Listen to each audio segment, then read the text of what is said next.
Hello, English 1B students. Okay, I had a technical glitch with my power source, and so I stopped in almost mid-sentence. Okay, so I'm going to continue. This is about Roxane. In Act 3, just as he's been doing already, De Guiche is plotting to get control of Roxane, and he's going to use marriage. He's going to send, was it a friar to, or a priest of some kind to conduct a marriage ceremony of some sort. I'm not sure exactly how this works. I need to reread that little section because De Guiche is married. But he has a plan, he has a plot. And you may have noticed that Roxane leads him on a little bit. And you might wonder how she does it, why she does it. Sorry about that. Okay, so De Guiche wants Roxane, just as Christian and Cyrano do in their own ways. And Roxane wants Christian. That's what she thinks. That's what she feels. Okay. So, okay. So, okay. So as part of that, she wants to protect Christian. And so she asks a certain favor of De Guiche, even though she knows it's going to hurt Cyrano, the favor that she asks for. Okay. So she gets that favor. I'm not saying what that favor is because I'm going to ask you about it. Okay. She gets that favor. But then the various incidences happen. We have the balcony scene. We have this opportunity for marriage. And Roxane makes that happen. I'm kind of curious what you think about that. And then the favor that Roxane had asked for is rescinded at the very end of the act, which means, by the way, the marriage is not consummated. Okay, I don't know if this is Rostand in 1898, making this a family-friendly play. I don't know if he's making it so that we don't judge Christian and Cyrano too harshly, because as it stands right now, I mean, Roxane marrying Christian thinks he is the wittiest man in the world, as well as being handsome. And maybe we'd be more judgmental if we knew if you know, she has sex with Christian, if she consummates the marriage under what you might think of as false. I have a cat here that's wanting to participate, so excuse me. You know, okay, so the unconsummated marriage, because it's interrupted and they are rushed off to war. Now, Cyrano, and this might be one of the most realistic moments in the whole play, he's not disappointed that the marriage is interrupted. Legally, Roxane and Christian are married. But the relationship has not been consummated sexually. They don't get a wedding night. Instead, they have to rush off to war. Okay, that's Act 3. And in the discussion assignment that goes along with this, I'll ask you some specific questions for you to comment on. Okay, Act 4. In Act 4, we're at the siege. And as you know, we see the soldiers, and they're running out of food, and they're not having a very good time. And in this act, we can see Cyrano as a soldier, as a leader, the ways in which he encourages his men. We also see him as the lover, because as you know, Cyrano, has been writing letters in the voice, quote unquote, of Christian, and sneaking through enemy lines to a nearby town outside of Arras and mailing them and sneaking back. This is what he does at night. And so back and forth, back and forth. And as you may know, Christian does not realize that he's been doing this. And in fact, it's only when Roxane appears in the war camp of the French that Cyrano has to tell Christian just how many times he's written and how frequently. Now, this is an important point because Christian is going to actually do some emotional math and figure out a crucial thing, which is that Roxane is not in love with himself, with Christian. She's in love with the fictional Christian. She's in love with his voice, his mind, not his body. And so, therefore, Christian realizes that Cyrano is the one that Roxane loves, at least that voice. And there's some humor here. There's also some emotional pathos in his realization. I give him points for the realization, by the way.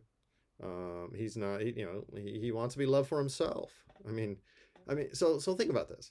Just as Cyrano wants to be loved for himself, nose and all, Christian wants to be loved for himself. Sure, he's not witty. He can't make love with the words the way other men can. But he is himself, and he's a brave man. And, he got what? I don't know. You think about how you think about this. Did he get tempted into a really bad idea? Playing this game with a woman that he supposedly loved? Was it, ends justify the means and all that kind of stuff? Okay. We see De Guiche in Act 4 also. He has set up a sort of, there's a whole thing about the white handkerchief and the fact that as a leader, he apparently has this mark. It's not white, sorry. He has this badge on him that when the Spanish forces are so fierce, he takes it off, throws it away. Oops, I need that back, excuse me. And there's one of my cats, just so you can know. Okay. I have 2 cats. That'll be a quiz question, just to make sure you watch the video. How's that? Okay. The white scarf. We've heard about a white scarf, the symbolic white scarf of freedom that Cyrano carries in his heart. Okay. We also have this De Guiche's scarf of honor that he throws away. Okay, so this is an important point you might think about. It's physical, but it's symbolic. And in fact, when he's taken a task that, why didn't you go get it? A leader, is supposed to take the risk. Famously, this is not in the play, famously, Julius Caesar, when he was a general coming up the ranks to become a politician and government official in Rome, when he was a general in what we now think of as France, but it was called Gaul, Julius Caesar was famous for 2 things. 1, the speed at which he did anything. He could move men, he could do surprise attacks, he could change his mind and do something more effective. He was so efficient. Caesar speed. Okay, so there's a little side. That's 1. 2, Julius Caesar was also famous for the red cloak he wore into battle. And while he didn't always lead from the front, he occasionally led from the front. So for all the flaws that I find in Julius Caesar's character, he had personal physical courage. And he wasn't afraid to be marked out. Okay. De Guiche throws away his white scarf, but and he claims that it's in a place in the no man's land between the French forces and the Spanish town where it's just too dangerous to get, and no one could retrieve that scarf. At which point Cyrano pulls it out of his pocket and says, "You mean this scarf?" Okay, so one-upping his enemy, adding another reason for De Guiche to despise him, by the way. And it turns out that De Guiche has set up somehow through a connection with the Spanish, a special attack on Cyrano and Christian's position. But as it turns out, okay, we are headed towards Roxane, but I'm hitting some notes on the character of Christian, of Cyrano, and De Guiche. So De Guiche is a betrayer, a coward, or a mere mortal. He's not fully a coward, because even though he set up this attack even though he has set up this attack on this position, which is vulnerable, once he realizes that Roxane is there, that there is a woman to be defended, the woman he claims to love in his own way, he pulls his sword out and he's going to fight too. And they're all like, yay, he's a Gascon underneath, yay. Okay, and this is a romantic play, right? Okay, so you have that aspect. And so there we have it. Certain horrible things happen. Okay, but let's go back to Roxane. Okay. I'm setting up questions about Act 3 Roxane, and now here I'm setting up questions about Act 4 Roxane. Because a general question for me is Roxane worth the trouble? This woman who wants the little nothings that are everything. She wants all this Valentine's Day witticisms. And you can look at that in a positive way or a negative way. You could see it as trivial and foolish, something that you maybe wouldn't care about. On the other hand, you might look at it as, well, these are her interests, and she wants a partner who will share her interests. Cyrano certainly shares those interests of wanting to theorize and philosophize and poeticize about what love really is.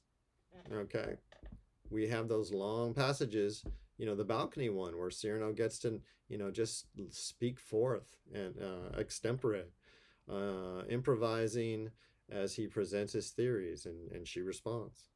Okay. Act 4. Roxane comes all the way because of those letters. She can't bear to be away from the man she loves, the man she thinks is Christian. And so she comes through enemy lines to see him and to help him. Okay. And as a little detail, I hope you noticed, because she begs Christian's forgiveness. Remember, Christian is her husband at this point. But she has to tell the Spanish soldiers that she's going to meet a lover, because they won't believe it if she says her husband. And this is part of the romantic tradition, right? You love the lover, the mistress, that sort of thing. It's so much more of a deep connection because it's chosen by you and not arranged. But anyway, she says, forgive me, I had to call you a lover, not my husband, because they wouldn't believe it. But in this play, the Spanish let her pass because, they recognize affairs of the heart. Okay, so that's meant to be comedic. It's meant to be romantic. It's one of the ways in which this is a fantasy play, like most romantic comedies really are. But what should we be saying about the Roxane of Act 4? I mean, think about the way in which she wants to be with her husband, the man she loves, the man she thinks she loves, and also wants to help him. Okay, so I'm setting up some discussion questions. Okay. Next thing I want to talk about. Okay. I'm jumping back to Act 3. De Guiche is coming back to see Roxane. The friar priest character has shown up, and Roxane, I'm going to have to add this to the question list. Roxane manages to get the marriage happening the way she wants it to. How does she do that? Okay. De Guiche is coming back, and Cyrano needs to delay him to give there enough time for Christian and Roxane to be married. And so we have that rather strange, some of you probably found it fun, some of you probably found it was sort of crazy, that strange, elaborate Man in the Moon episode in which Cyrano comes leaping down from somewhere and claims to be from the moon. That is, he's just come down from the moon. I don't think De Guiche believes him, frankly. But it's a weird scene. De Guiche doesn't know he should be in a hurry, right? De Guiche thinks he has plenty of time, and so he thinks some what lunatic has escaped from an asylum somewhere, and so he ends up in conversation. Now I think part of this is with the Man in the Moon scene in Act Two, is the power of Cyrano to put in motion a story. And so there are the multiple ways in which you can go through the air, and again, it's meant to be a bit of side humor, as there's the tense thing of, well, he's got a delay Giddigish, that sort of thing. My favorite, not famous, my favorite way, and there's what, 7 or 8 of them. De Guiche ends up counting them as the story's being told, and Cyrano, as the Man in the Moon, talks about how he sits on a plate of iron, and he throws the magnet up, and so theoretically, right, the plate of iron rises, he catches the magnet, throws it up higher, and so you like go flying up in the air. I just think it's fun. For one, it reminds me as when I was a small boy, I used to think that I could survive elevator drops or plane crashes, because right before it hit, well, I'd jump up. Okay, as a boy, I didn't really understand inertia and forces and all sorts of things. Okay, but the Man in the Moon, it's there for humor, it's there to show character, it's there for comic relief. Okay, so that tells us, that constant inventiveness of Cyrano. He's he's the friend you have, or yourself, who could come up with a story at any time at all. Okay, but Roxane in Act 3, Roxane in Act 4. And then just to remind you, Act 5 will take place 15 years later. Now, I haven't talked about the end of Act 4, and I haven't talked about Act 5, but I'm saving that for another video. Instead, we're going to set up the discussion questions by which you can talk about the character of Roxane. Remember to send me messages if you have technical difficulties or just questions beyond what I'm talking about. That would be great. Here is my other cat. Okay. Anyway. All right. So English 1B. Please respond to the discussion prompts, and I will see you remotely by video, or you'll see me. I'll see you in your writing. Okay. Thanks.